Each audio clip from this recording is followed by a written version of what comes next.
How many languages do you speak?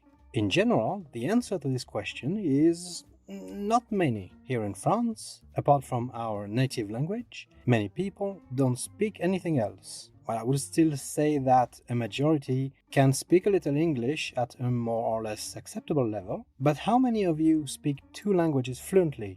Three languages? Or more? Why don't we speak many languages? Because languages are hard.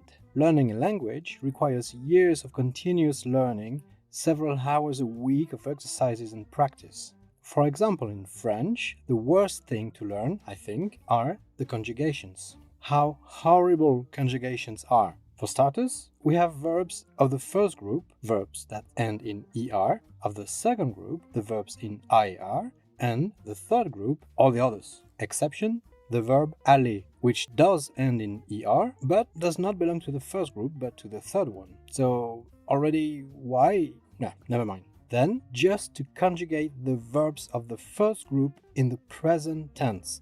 Just that. Look what a mess it is. Among the verbs in er, it is necessary to distinguish the verbs in GUER, which keeps the U everywhere while the others do not. The verbs in GER, in which an E appears to form the J sound with a G. Verbs in CER, in which a cedilla appears to form the sound S with a C. Verbs in YER, which can change the Y to an I, but not always, except for nous and vous, because there are exceptions to exceptions. Otherwise, it would be too easy. Verbs in ELER and ETER, which double their L and their T to keep the sound E, except for nous and vous. Verbs which have an E in the penultimate syllable of the infinitive.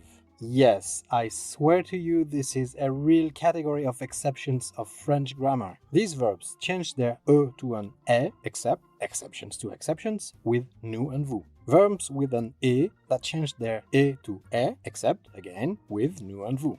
All that is just to conjugate verbs that end in ER in the present tense. That's all. Then we got verbs of the second group, then verbs of the third group. And verbs of the third group are basically a garbage bag into which everything else has been thrown in bulk and which are in general irregular and very frequent. Well, that bodes well. So in there, we put the verbs in ER which do not have a long base in double S, the verbs in OIR, like vouloir and pouvoir, verbs in RE, faire, dire, or the verb aller, which works with 4 different radicals. Then, once all that is done in the present tense, you gotta start all over again for the past and the future, because everything changes in the past and the future, with new rules and new exceptions to these rules. I always say that I'm very happy to be a native French speaker, because at least I don't need to learn that horrible French language. I admire foreigners who manage to master French. Then again, other languages are kind of the same thing, right? There are some languages that are a bit simpler, like Spanish, but there are still conjugations with exceptions or genders or other difficulties. There are also languages known to be very difficult to learn, for example, Icelandic or Finnish. When you think about it, a language is a kind of amalgamation of different dialects, patois, words, expressions, which have been mixed and enriched over the centuries and the migrations of peoples, and which have evolved organically to form a kind of soup more or less consistent with some general rules, but mainly many exceptions. And when something grows like that, in an organic, anarchic way, over the centuries, well, it's a style. Just look at the center of all European cities, which have swelled every which way around waterways, often without building permits, with alleys made for pedestrians, or at a push for horses, but certainly not for modern life and its cars, buses and trucks. In fact, traveling by car, or worse by truck, in an old town is often a nightmare. On the other hand, when the plan of a city is thought out and carefully designed, like for example the big American cities, which are much more recent, then everything changes and becomes much simpler and clearer. In 1930, Le Corbusier had even imagined the radiant city, a city planned, thought out and optimized to the extreme, where the built-up area will be only 12% and all the buildings will also be on piles to leave all the space on the ground available for pedestrians. In this ideal city, vehicles and pedestrians never meet. The city of Brasilia, the capital of Brazil, is a recent city, inaugurated in 1960 and organized according to the principles of the Radiant City. What if we did the same with languages? What if, instead of using our natural, organic, complicated languages, we imagine the radiant language, simplified, optimized, easy? What would it be like? Well, that is what Louis Lazar Zamenhof, born in 1859 in Białystok, in present-day Poland, did in 1887. He built a language from scratch in the same way Le Corbusier designed the Radiant City, by simplifying and optimizing everything. He called his language Esperanto. I've based this video on the free app Curso de Esperanto Cape, with which I've learned everything that follows in just an hour or two. Alright, to give you an idea of the simplicity of Esperanto, let's take our French verbs from earlier, arranged in 3 groups, including a garbage group, which is used to pile up exceptions. We have verbs that end in ER, with subgroups and exceptions, verbs that end in IR, or OIR, or RE, or special cases like AIR. By contrast, in Esperanto, the rule is all verbs end in I. That's all. Esti, to be, havi, to have, fari, to do, lerni, to learn, and so on. But to really convince you of the brilliant simplicity of Esperanto, I believe nothing beats going back to the conjugations. So in French, it's a nightmare, right? We saw that earlier. Within the verbs in ER, except aller, which is an exception, we must differentiate between verbs in ELER and verbs in YER, which take different endings, except with nous and vous, where it's still different depending on the case. And then in the third group, the garbage group, you have to learn everything by heart, because basically there's no rule, and that's the way it is. In Esperanto, it is past IS, present AS, future OS. Done. For all verbs and with all pronouns. Boom! Boom! Boom! For example, I is said mi. So I am is said mi estás. I was, I am, I will be. You is said vi. You were, vi estis. You are, vi estas. You will be, vi estos. That's it. You know how to conjugate all Esperanto verbs in the past, present, and future tenses. Done. Funnily enough, this system is similar to Chinese. And actually, in Chinese, it's even simpler. Yeah, that's possible, because in Chinese, you don't even conjugate the verbs. You say I be, you be, he be, we be, you be, they be. There's not even a past, present, or future. Time is given by the context. For example, yesterday, I be at my parents' house. In Esperanto, there are still conjugations, which indicate the time, without ambiguity and without the need for a context. Now, what simplification do we have? Oh, the absence of genders. Genders! But what a stupidity in our languages. Why in French do we say une tomato, une car, but un bac or un garment? Why is everything masculine or feminine? There's absolutely no logic. A foreigner who has to learn French must memorize by heart the gender of every single object in the whole language. We find that in Spanish as well. Everything has a gender, and besides it's funny because most genders are reversed compared to French. They say un tomato, un car, una bac, and una garment. This is proof that this is completely arbitrary and without any logic. And German and Russian are even worse, they have 3 genders. In Esperanto, you guessed it, no gender. Everything is la. It is the equivalent of the in English, which is used with all nouns. In the same way that all verbs end in I, all nouns end in O. La amico, the friend, la frato, the brother, la caffè, the coffee. And in the same way as all verbs end in I and all nouns end in O, all adjectives end in A. La bella amico, the handsome friend, la granda frato, the big brother, la varma caffè, the hot coffee. If you want the feminine of a noun, you change its ending O into... No, wrong. Not into A. Not like in Spanish. In Spanish, O is masculine, A is feminine. For example, un muchacho, una muchacha, un amigo, una amiga.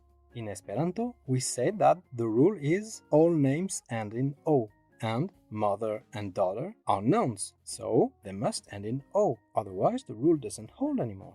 Now the mark of the feminine is ino, patro, father, patrino, mother, frato, brother, fratino, sister, amico, amicino.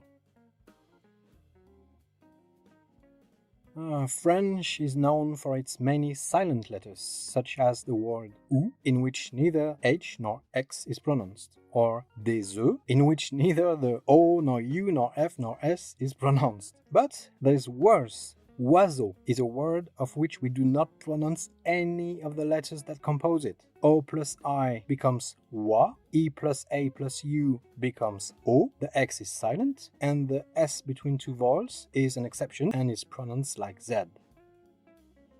In English, there are words like Mercedes, where each of the three E's is pronounced differently, or Pacific Ocean, where each of the three C's is pronounced differently. We also have Worcester. and the famous. Through tough and thorough thought, though. In Esperanto, each letter is always pronounced exactly the same. It's said to be a transparent language. We talk about the opacity of a language. The more silent letters the language has, the more it is said to be opaque. French and English are very opaque languages, which are not pronounced as they're spelled. In this aspect, Esperanto is similar to Spanish, which is also a transparent language. It is spelled as it is pronounced, and it is pronounced as it is spelled. In French, the plural is easy. Just add an S at the end of the words. Une table, des tables, un pain, des pains. Yeah, but there are exceptions, of course, otherwise it wouldn't be funny. Names in AU, EAU, and EU are exceptions and take an X and not an S. But there are exceptions to exceptions. Landau, sarrau, bleu, and pneu still take an S. The nouns in AL are also exceptions and have a plural in AUX. Un arsenal, des arsenaux, un mâle, des mots. But here too there are exceptions to exceptions. Des bals, des carnavals, des festivals that still take an S. And so on with exceptions in OU or AIL. In English, the general rule is also to put an S. Cat gives cats, tree gives trees. But there are quite a few exceptions, such as words that already end in S. For example, bus and kiss, which become buses and kisses. Nouns in O, like potato and hero, which become potatoes and heroes. And there are also plenty of words which completely change form in the plural, such as leaf, which becomes leaves, mouse, which becomes mice, or foot, which becomes feet. Esperanto settles plural with, obviously, only one simple rule without exception. The mark of the plural is the letter J, which is pronounced I. Pano, a bread, panoi, breads. Amico, a friend, amicoi, friends. Frato, a brother, fratoi, brothers, etc. Finished. So it's much simpler, and yet not as simple as Chinese, where plural simply doesn't exist. My book is said, 我的书, and my books is said. 我的书. Numbers. In French, numbers are completely fucked up. We learn to count from 1 to 10, okay? And then, well, 11. We have a special word in the language for 10 plus 1. Why don't we say 10 1 or 10 and 1? It would be more logical.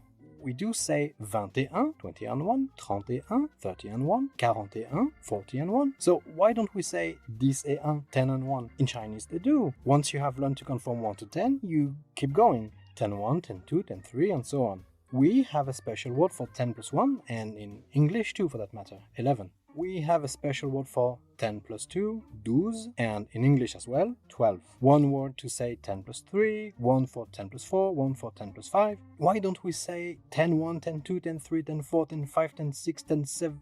Ah yeah, 10 7, we do say that. 10 7, 10 8, 10 9. So why do we switch between 16 and 10 7? Why do we go back to a logical count at 10 7 and 20? We have a special word for 2 times 10. That dates back to the Middle Ages and probably even to the Romans, where at the time we used to count in base 20. we counted in 20s. You didn't say 40, you said 220s. You didn't say 60, you said 320s. You didn't say 420. Oh yeah, actually you did. You did say 420s and we still use it today. It stuck. Nowadays, we do use 420s. Within a 20, we arrive at 427, 428, 429, and then it keeps going because we're still in the same 20, 420, 10, 420, 11, 420, 12, up to 420, 19, which ends the 20. So nowadays, the last 20 numbers remain in base 20, but the rest went to base 10. We say 40 and 60. We no longer say 220s nor 320s. Yeah, except we do say 60-10. So we changed 320s into 60, but we didn't change 320-10 into 70. We just changed a bit of 320-10. We changed the 320 into 60, but we kept the 10, and from here on we get back to counting in base 20, but still using 60, which is a number in base 10. So numbers in French are a complete nonsense. Note that the French speakers of Switzerland and Belgium have gone to 70, and 90. For 420s, we're not quite there yet. They say 80 in Switzerland, except in Geneva, where they still say 420s. At this stage, I really want to make a parenthesis. In France, we have something called the French Academy, which purpose is to defend the French language. They're guardians of the purity of the French language, as if the French language were the perfection written by God in person, you know? But the French language, like all organic natural languages, in fact, is a big mess. It's an old soup of dialects that has been simmering for centuries, with words coming from everywhere, added and mixed by everyone over time, with more exceptions than rules. So, well, defending the purity of the French language at all costs is just chauvinistic. Alright, back to numbers. Obviously, Esperanto makes things simple, like in Chinese, with simply 10-1, 10-2, 10-3, etc. When you get to 20, like in Chinese, you say 2-10, 2-10-1, 2-10-2, 2-10-3, and then 30, you say 3-10, 3-10-1, 3-10-2, etc. So you see, Esperanto takes good ideas in several languages, and although it is a Latin language with a Latin alphabet and vocabulary, it borrows many ideas from Chinese, such as identical conjugations everywhere or simple and logical counting. Esperanto has one unique gender like in English and a transparent pronunciation and writing like in Spanish. So what good ideas does it borrow from French? Well, nothing, I believe.